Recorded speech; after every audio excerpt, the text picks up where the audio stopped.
নমস্কাৰ সানি technology YouTube চেনেলৰ দৰ্শকসকলক মই সানি আপোনালোক সকলোকে পুনৰবাৰ স্বাগতম জনাইছো। ৰাতিপুৱাৰ কেইবাটাও গুৰুত্বপূৰ্ণ খবৰ আপোনালোকৰ বাবে যুগুতোৱা হৈছে। গোটেই কেইটা খবৰে আপোনালোকৰ বাবে বহুতেই গুৰুত্বপূৰ্ণ, গতিকে আপোনালোকে ভিডিঅ'টো প্ৰথমৰ পৰা শেষলৈকে চাই থাকক। সাৱধান ৰাজ্যবাসী, বতৰে ল'ব পাৰে আৰু ভয়ংকৰ ৰূপ। অহা 3 দিনলৈ ৰাজ্যজুৰি প্ৰবল বৃষ্টিপাতৰ আগজাননী। অসমৰ লগতে উত্তৰ পূৰ্বাঞ্চলত বৃষ্টিপাতৰ সম্ভাৱনা। বাংলাদেশৰ ওপৰত থকা গভীৰ নিম্নচাপৰ প্ৰভাৱ। উত্তৰ পূৰ্বাঞ্চলত নিম্নচাপৰ বাবে প্ৰবল বৃষ্টিপাতৰ সম্ভাৱনা। বৰঝাৰস্থিত আঞ্চলিক বতৰ বিজ্ঞান কেন্দ্ৰই জাৰি কৰিলে সতৰ্কবাণী। 3 জুনলৈ বিভিন্ন অঞ্চলত পাতলীয়া মজলীয়া বৰষুণৰ সম্ভাৱনা। বহু ঠাইত বিজুলী ঢেৰেকণিৰে বৰষুণৰো সম্ভাৱনা জাৰি কৰা হৈছে। পশ্চিম অসম আৰু বৰাক উপত্যকা জিলাসমূহত ৰেড এলাৰ্ট জাৰি কৰা হৈছে। বৰষুণৰ সমান্তৰালভাৱে 40-50 কিলোমিটাৰ বেগত বতাহৰ সম্ভাৱনা। ৰাজ্যৰ 12খন জিলাত ৰেড এলাৰ্ট ঘোষণা কৰা হৈছে। অহা 2 দিন ধৰি প্ৰবল বৃষ্টিপাতৰ আগজাননী জাৰি কৰিছে কেন্দ্ৰীয় বতৰ বিজ্ঞান কেন্দ্ৰই। বঙাইগাঁও, বজালী, তামুলপুৰ, নলবাৰীত ৰেড এলাৰ্ট জাৰি কৰা হৈছে। তাৰ লগতে কোকৰাঝাৰ, চিৰাং, বাক্সা, বৰপেটাত সতৰ্কতা জাৰি কৰা হৈছে। ধুবুৰী, দক্ষিণ শালমৰা, গোৱালপাৰাতো ৰেড এলাৰ্ট জাৰি কৰা হৈছে। প্ৰশাসক সতৰ্ক হৈ থাকিবলৈ আহ্বান ৰাজ্য চৰকাৰৰ। অহা 3 দিনলৈ ৰাজ্যজুৰি প্ৰবল বৃষ্টিপাতৰ আগজাননী জাৰি কৰা হৈছে। অসমৰ লগতে উত্তৰ পূৰ্বাঞ্চলত বৃষ্টিপাতৰ সম্ভাৱনা। বাংলাদেশৰ ওপৰত থকা গভীৰ নিম্নচাপৰ প্ৰভাৱ। উত্তৰ পূৰ্বাঞ্চলত নিম্নচাপৰ বাবে প্ৰবল বৃষ্টিপাতৰ সম্ভাৱনা বুলি বতৰ বিজ্ঞান কেন্দ্ৰই কৈছে। বৰঝাৰস্থিত আঞ্চলিক বতৰ বিজ্ঞান কেন্দ্ৰই জাৰি কৰিলে সতৰ্কতা। 2 নম্বৰ খবৰটি হৈছে এটা ডাঙৰ খবৰ। গুৱাহাটীত বান বিভীষিকা।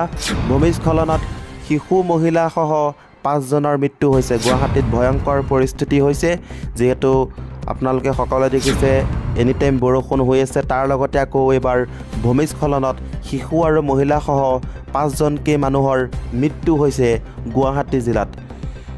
ভয়াৱহ কৃত্ৰিম বান বিভীষিকাৰ মাজতে গুৱাহাটীত ভূমিস্খলন। মহানগৰ গুৱাহাটীত ভয়ংকৰ ভূমিস্খলনৰ ঘটনা সংঘটিত হৈছে আৰু শিশুৰ লগতে 5জনকৈ লোকৰ মৃত্যু হৈছে।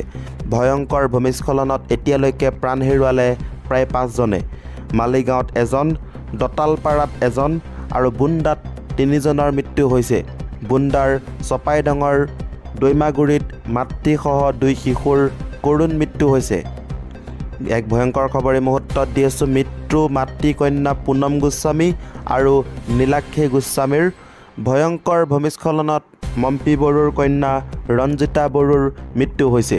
মালিগাঁৱত 3 নং গেটত দেৱাল খহি নিহত ৰবীন দাস। দোকান বন্ধ কৰি ঘৰলৈ যোৱাৰ পথত এই ঘটনা সংঘটিত হৈছে। চিকিৎসালয়লৈ নিয়া হয় যদিও মৃত ঘোষণা কৰিছে চিকিৎসকে। পাহাৰৰ মাটি খহি ঘৰত হেঁচা মাৰি ধৰাৰ ফলতেই এই কৰুণ ঘটনা সংঘটিত হৈছে, কৰুণ মৃত্যু হৈছে।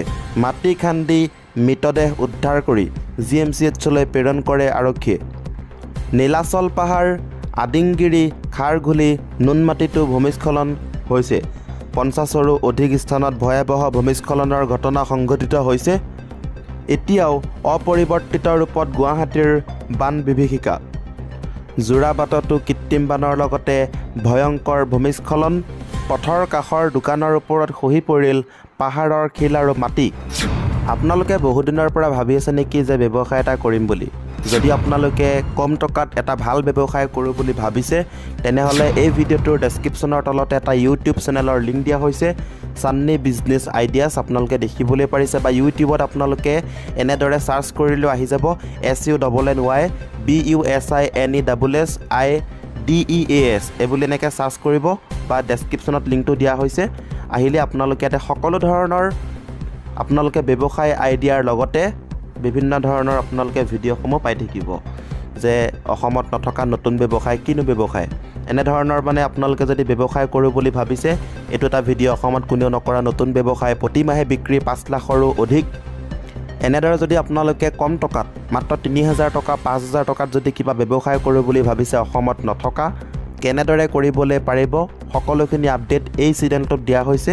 গতিকে আপোনালোকে এতিয়াই যাওক, চেনেলটো ছাবস্ক্ৰাইব কৰিব। ছাবস্ক্ৰাইব কৰিব লগা হ'লে এনেকৈ আপোনালোকে অপশ্যন পাই যাব ছাবস্ক্ৰাইব টিপিব ছাবস্ক্ৰাইব টিপি পেলাই অল কৰি দিব যেতিয়াই মই ব্যৱসায় ভিডিঅ'সমূহ এই চেনেলটোত দিম তেতিয়া আপোনালোকে সকলোতকৈ ফাৰ্ষ্টত নটিফিকেশ্যনসমূহ পাই যাব গতিকে আপোনালোকে ইয়াতে ছাবস্ক্ৰাইব কৰি পেলাই অল অপশ্যনটোত ক্লিক কৰিবলৈ একেবাৰে নাপাহৰিব অল অপশ্যনটোত ক্লিক কৰিলে নটিফিকেশ্যনসমূহ আপোনালোকে পাই থাকিব সকলোতকৈ ফাৰ্ষ্টত গতিকে এতিয়াই যাওক চেনেলটো ছাবস্ক্ৰাইব কৰক আৰু ব্যৱসায় আইডিয়াসমূহ চাওক আৰু আপোনালোকে ব্যৱসায় এটা ভালকৈ কৰক যিহেতু আমাৰ অসমত নিবনুৱা সমস্যা দিনক দিনে বৃদ্ধি পাই গৈ আছে আৰু এইটো এটা ভিডিঅ' আপোনালোকে চাব পাৰে 10,000 টকাত নতুন বাইক ইলেক্ট্ৰিক এটা স্কুটি ডিলাৰ কেনেদৰে খুলিব কোম্পানীয়ে ফ্ৰী খুলি দিব এটা ইলেক্ট্ৰিক স্কুটি ডিলাৰ কোম্পানীয়ে কেনেদৰে ফ্ৰী খুলি দিব সকলোখিনি ব্যৱসায় আইডিয়া দিয়া হৈছে সকলোখিনি আপোনালোকে চাবলৈ পাৰিব এতিয়াই যাওক ডেছক্ৰিপশ্যনত লিংক দিয়া হৈছে আৰু চেনেলটো ছাবস্ক্ৰাইব কৰিবলৈ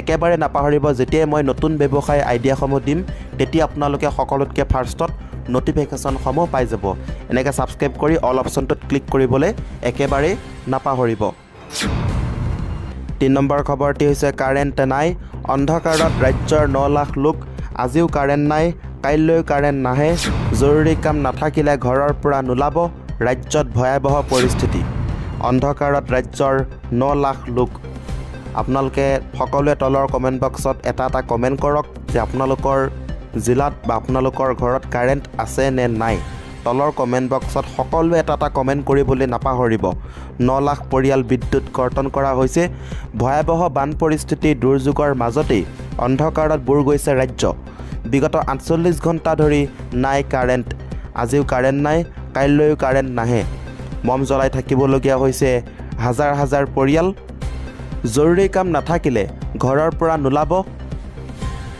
4 নম্বৰ খবৰটি হৈছে এটা ডাঙৰ খবৰ সাৱধান মধ্য অসমবাসী কাৰ্বি-লাংপি জলবিদ্যুৎ প্ৰকল্পই পানী এৰি দিয়াৰ পিছতেই হুৰাহুৰে বৃদ্ধি পাইছে কপিলী নদীৰ জলপৃষ্ঠ মাইক যোগে নৈপৰীয়াক সতৰ্ক হ'বলৈ আহ্বান প্ৰশাসনৰ সাৱধান মধ্য অসমবাসী হুৰাহুৰে বৃদ্ধি পাইছে কপিলী নদীৰ জলপৃষ্ঠ কাৰ্বি-লাংপি জলবিদ্যুৎ প্ৰকল্পই এৰি দিছে পানী চকুৰ সন্মুখতে উটি গৈছে ঘৰ দুৱাৰ সকলো ফেনে ফুটুকাৰে উফন্দি উঠিছে নৈ উপনৈ কপিলী বৰপানী হাৰিয়া যমুনাই লৈছে সংহাৰী ৰূপ নৈপৰীয়া ৰাইজক সতৰ্ক হ'বলৈ মাইক যোগে ঘোষণা কৰা হৈছে 5 নম্বৰ খবৰটি হৈছে লখিমপুৰত ভয়াৱহ বান পৰিস্থিতি হঠাৎ অহা বানত জনতাৰ হাহাকাৰ বানৰ কবলত ঘৰৰ পৰা ওলাব নোৱাৰি এজন লোকৰ সৈতে শোকাবহ ঘটনা খবৰ নিদিয়াকৈ খুলি দিয়া হৈছে ৰঙা নদীৰ বান্ধ লখিমপুৰত ভয়াৱহ বান পৰিস্থিতি হঠাৎ অহা বানত জনতাৰ হাহাকাৰ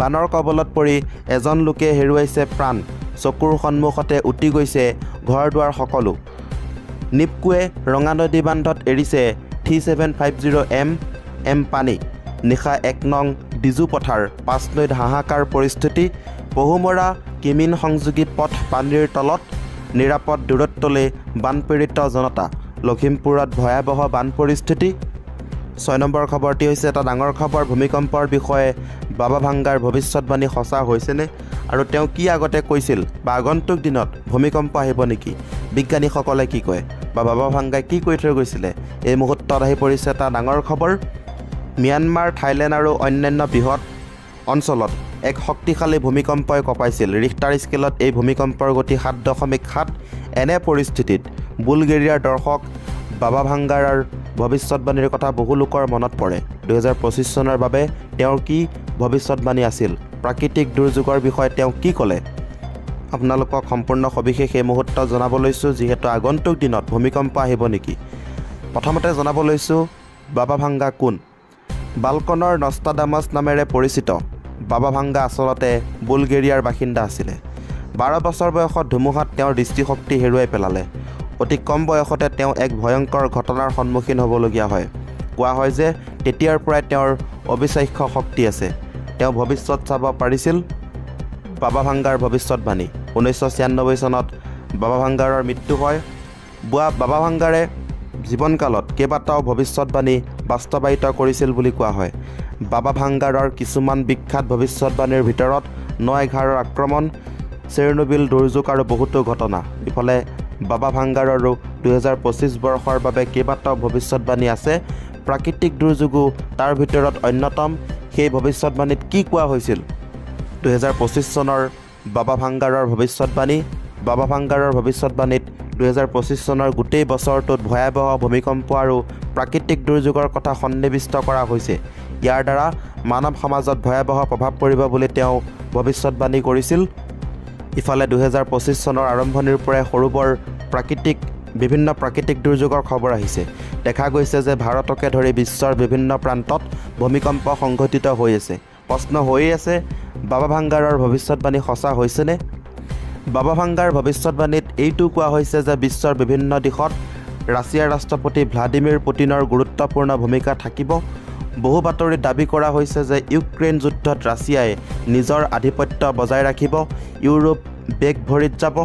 ভাংগাৰৰ ভৱিষ্যতবাণী এনেকুৱা 2025 চনত সমগ্ৰ বিশ্বই এক গুৰুত্বৰ যুদ্ধত লিপ্ত হ'ব বুলিও তেওঁ দাবী কৰে। ইয়াৰ আৰম্ভণি হ'ব ছিৰিয়াৰ পতনৰ পৰা। কাঁইটীয়া এলিয়েনৰ বিষয়ে ভৱিষ্যতবাণী কৰা হৈছে। তেওঁৰ মতে এই যুদ্ধত পৃথিৱীৰ বহু ধন সম্পত্তি হেৰাই যাব আৰু পূৰ্বৰ পৰা আৰম্ভ হোৱা যুদ্ধৰ মূল্য পশ্চিমীয়া দেশবোৰে দিব। আনকি 2025 চনত এলিয়েনে পৃথিৱীখনক আক্ৰমণ কৰিব পাৰে বুলিও তেওঁ কয়।